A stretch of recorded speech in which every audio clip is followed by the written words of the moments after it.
Antes de retomar la lectura bíblica tradicional, vamos a hacer un breve resumen del estudio que Mauro Biglino realiza en su libro La Biblia no es un libro sagrado, en el que defiende la no interpretación de las palabras insucesos, sino que se ciñe a la literalidad de las mismas, cuestión que ha defendido en debates ante católicos, cristianos y judíos, para presentarnos un relato lo más fiel posible al del escriba original. Para Biglino, la Biblia se basa en interpretaciones rabínicas ultraortodoxas, bajo idea nacionalista sionista, un relato interpretativo de lo que realmente está escrito, y bajo una obediencia timorata a Yahvé, perteneciente al grupo llamado Elohim, que sería el plural de él. Los teólogos hebreos han elaborado una doctrina monoteísta con la necesidad de convertir a Yahvé en el único Dios. La Biblia es un corpus de trabajos escritos, sin espacios en blancos de separación entre palabras, con ausencias de vocales. Además, son textos reescritos, alterados, de los cuales solo poseemos copias distintas de un original desconocido, vocalizados por teólogos y ideólogos en base a convicciones preconcebidas. La teología monoteísta fue introducida gracias a que los masoretas favorecieron su tradición, ocultando los diversos Elohim de los que se hace referencia en los escritos. Fue un acuerdo tácito de difusión del engaño fundamental, que es creer que la Biblia habla de Dios. El exégeta libre debería liberar el texto de estructuras teológicas. Por ejemplo, biblistas de la Asamblea Rabínica piensan que Abraham nunca existió, incluso tienen dudas sobre Moisés. Analizando el Targumín, que es la Biblia en arameo, se dice que Moisés era un Yahut, de casta sacerdotal del templo del faraón Akenatón.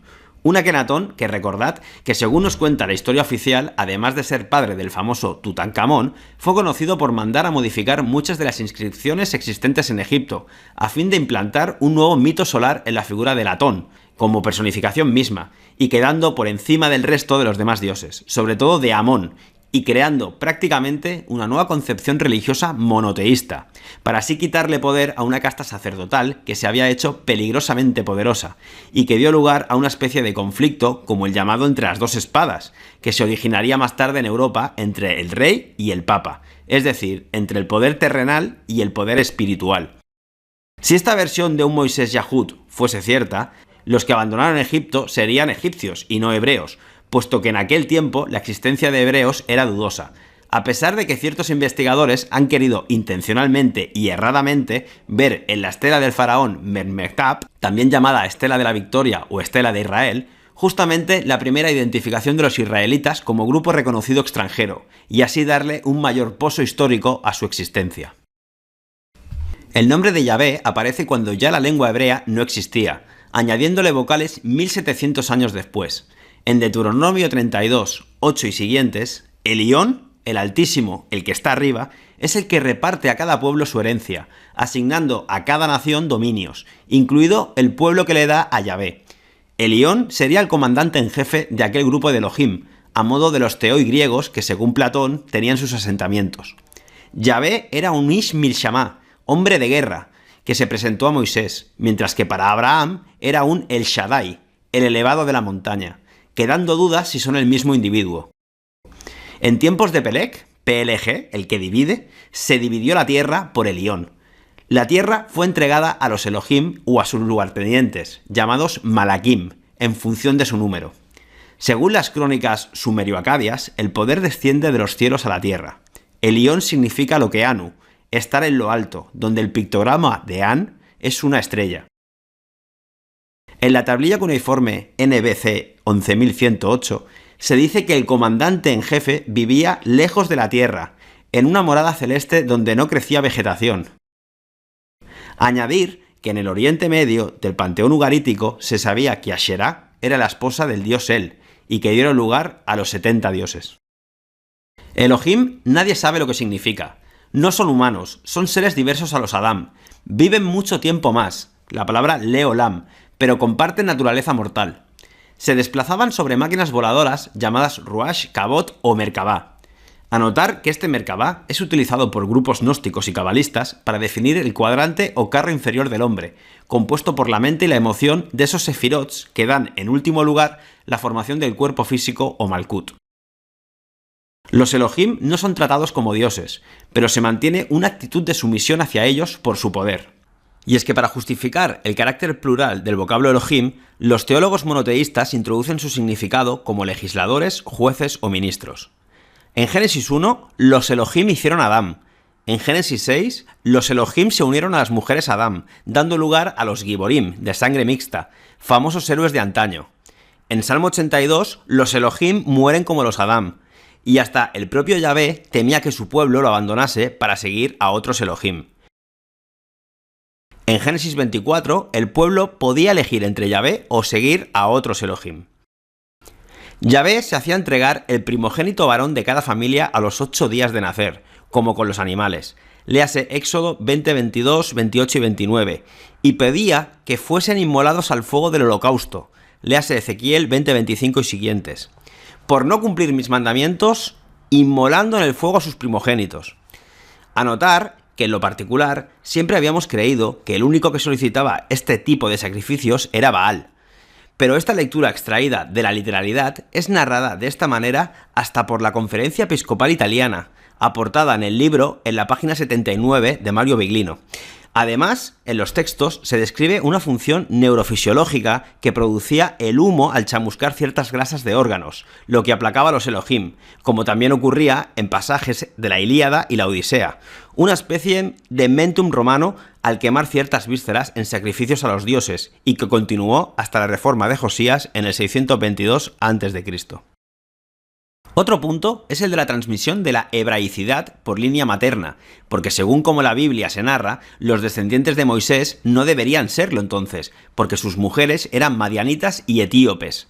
Así Ruth, la bisabuela de David, era moabita.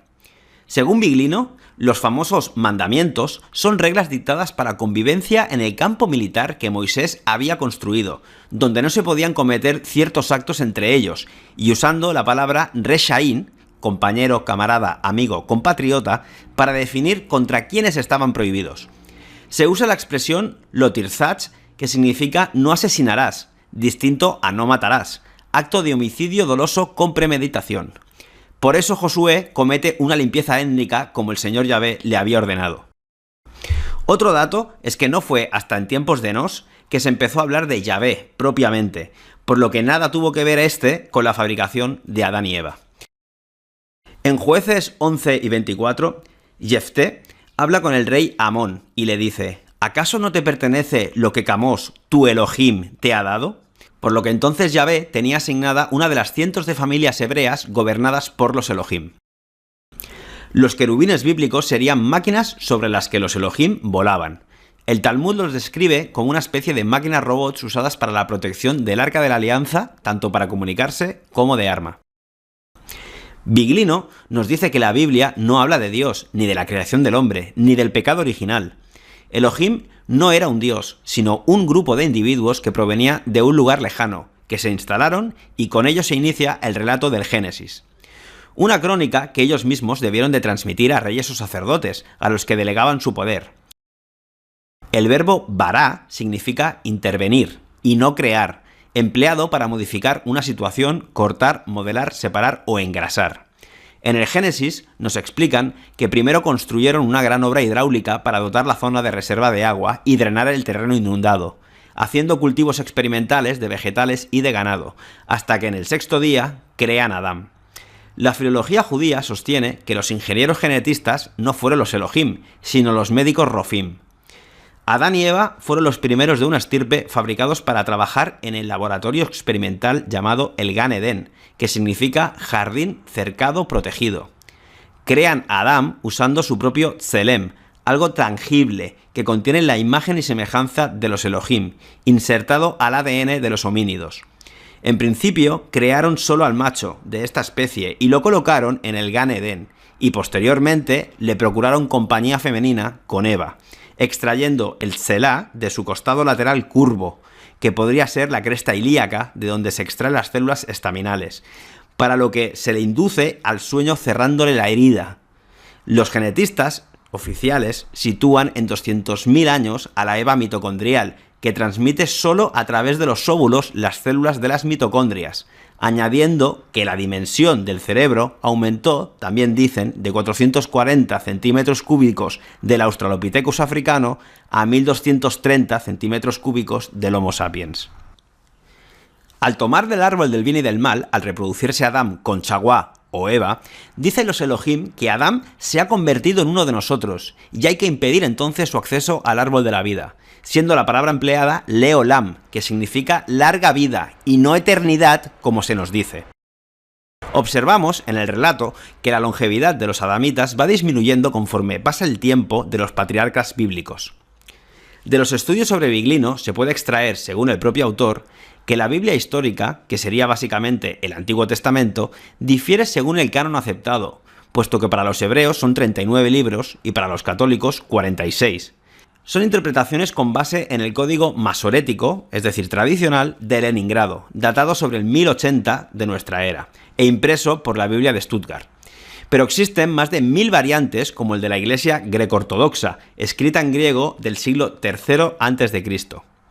El libro de Isaías, entre otros, tiene 250 variantes. Por eso existe un proyecto desde la universidad que se denomina Proyecto Biblia. Para Biglino, la Biblia que mejor refleja la palabra y los conceptos es la Yuntina, al estar traducida en hebreo y arameo. Ante la lectura tradicional de las Biblias que tenemos en casa, debemos, según Biglino, sustituir eterno, que ya vimos que significa mucho tiempo, por Yahvé. Omnipotente por Señor de la estepa o de la montaña, que es lo que significa el Shaddai. Yamsuf o Mar Rojo por Mar de Cañas. Ángeles o Malakim por portadores de órdenes. Dios por Elohim, con el concepto de uno de tantos otros. Altísimo por Elión, el jefe, el que está encima. Y Señor eterno por Yahvé, que sería uno de los Elohim, y que podría significar ahí viene. La Biblia narra la historia de este Elohim como en Éxodo 15.2.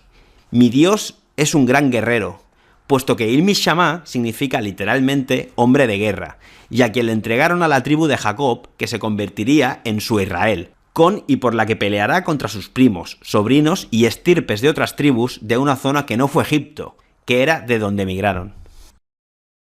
Cuenta Biglino que los Elohim visitaban a las mujeres y luego, casualmente, nacían los hijos, una especie de derecho de pernada de la época.